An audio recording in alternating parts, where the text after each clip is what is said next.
the Dutch East Indies, 350 years of domination, and the complex legacy in Indonesia. Introduction: the shadow of a giant. When we look at a map of Indonesia today, we see a great nation stretching across thousands of islands, a diverse world of cultures, languages, and religions. But there is a historical truth that the very shape of this nation was forged in the crucible of a colonial experience that lasted over 3 centuries. That was the period of the Dutch East Indies. This is not just a story about the spice trade, but a story of the transformation from a trading company into a colonial empire, of brutal exploitation, bloody resistance, and ironically, of the unintentional seeds that created modern Indonesia. Let us begin a journey through the complex 350-year history when the tricolor flag of the Netherlands flew over the Malay archipelago. Chapter 1. The beginning of a giant, the era of the VOC Company. The story begins not with the Dutch state, but with an entity that was even more powerful at the time, the Dutch East India Company, or VOC. Founded in 1602, the VOC was not merely a trading company. It was a state in miniature, with the right to mint its own coin, build fortresses, maintain its own army and navy, and wage war. Its goal was simple: profit at any cost. In 1619, under the command of the ruthless and effective Governor-General John Pieterszoon Cohen, the VOC attacked and razed the Javanese port city of Jayakarta. On those ashes, they built a new city in the European style, with canals and fortified walls. They named it Batavia, and it became the headquarters, the brain for the entire Dutch commercial empire in Asia. From Batavia, the VOC implemented a brutally monopolistic policy. They used force to completely control the production of precious spices like cloves and nutmeg, and later, coffee and sugar. They forced local kings to sign unequal treaties and were willing to massacre the entire population of an island, as they did in the Banda Islands, to ensure no one could compete with them. For nearly 200 years, the Indonesian archipelago was not a Dutch colony, but a massive private asset of the VOC. 2. From company to colony, the cultivation system. At the end of the 18th century, the giant VOC collapsed under its own weight. Rampant corruption, huge administrative costs, and expensive wars led the company to bankruptcy in 1799. All of its assets and vast territories were taken over by the Dutch government. From this point, the period of indirect rule through a company ended, and the official colonial era, with direct rule by the Dutch state, began. To pay off the VOC's debts and maximize profits, the Dutch colonial administration imposed one of the most brutal systems of economic exploitation in colonial history: the cultivation system, or Kulturstelsel, beginning in 1830.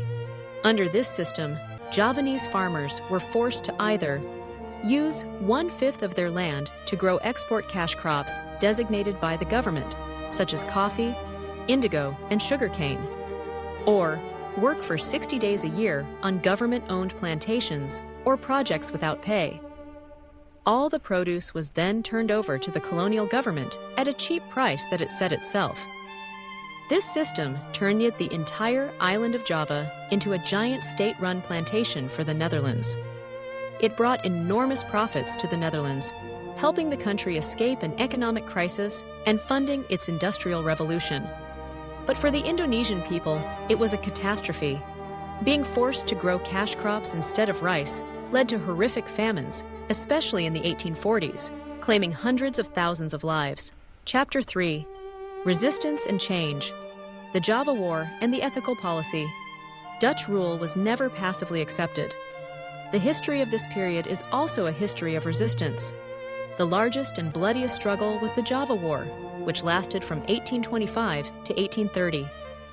The war was led by Prince Diponegoro, a member of the Yogyakarta royal family. He gathered widespread support from the people and the Javanese aristocracy to fight against Dutch interference and domination. The 5-year guerrilla war resulted in heavy losses on both sides, with over 200,000 Javanese and 8,000 European soldiers killed. The resistance was finally crushed after the Dutch used a ruse to arrest Diponegoro during peace negotiations. Though it failed, Diponegoro's war became a symbol of the Indonesian spirit of resistance against foreign rule. In the early 20th century, facing criticism at home and abroad for its brutal exploitation, the Dutch government introduced a new policy, known as the ethical policy. In theory, this policy acknowledged that the Netherlands had a debt of honor to the colonial population and needed to improve their welfare. The policy focused on three areas: irrigation, emigration, and education. The legacy of the ethical policy is two-sided. It did build some infrastructure like railways and bridges, and it opened Western-style schools. However, all of this ultimately served Dutch economic interests and created a small, educated indigenous class to work for the colonial bureaucracy. Chapter 4. The Dawn of a Nation. The Birth of Indonesia. Ironically, it was the ethical policy that created the very people who would dig the grave of the colonial regime. The schools the Dutch established unintentionally created a new intellectual class of Indonesians. Young men like Sukarno and Muhammad Hatta were exposed to Western ideas of freedom, democracy, and nationalism. They used that very knowledge to formulate a new and powerful idea, the idea of a unified nation for all the peoples of the archipelago, a nation called Indonesia. The decisive blow to Dutch rule came from the outside. The Japanese occupation during World War II shattered the myth of white invincibility. When Japan surrendered in August 1945, a power vacuum appeared.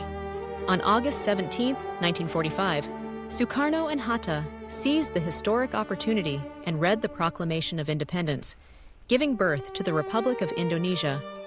But the struggle was not over. The Dutch, with the help of the Allies, returned to re-establish their colonial regime. A bloody, 4-year guerrilla war, known as the Indonesian National Revolution, ensued. Finally, facing international pressure and the unwavering resistance of the Indonesian people, the Netherlands was forced to officially recognize Indonesia's sovereignty at the end of 1949. Conclusion: a double-edged legacy. The Dutch East Indies period, lasting nearly 350 years, left behind an incredibly complex legacy. On one hand, it was a dark history of economic exploitation, military violence, and racial segregation. On the other hand, ironically, it was the Dutch who unified the hundreds of different kingdoms and peoples of the archipelago into a single administrative entity, creating the geographical framework for modern Indonesia. And their policies inadvertently created the intellectual class that led the struggle for independence. Today, Indonesia continues to confront and interpret this dual legacy.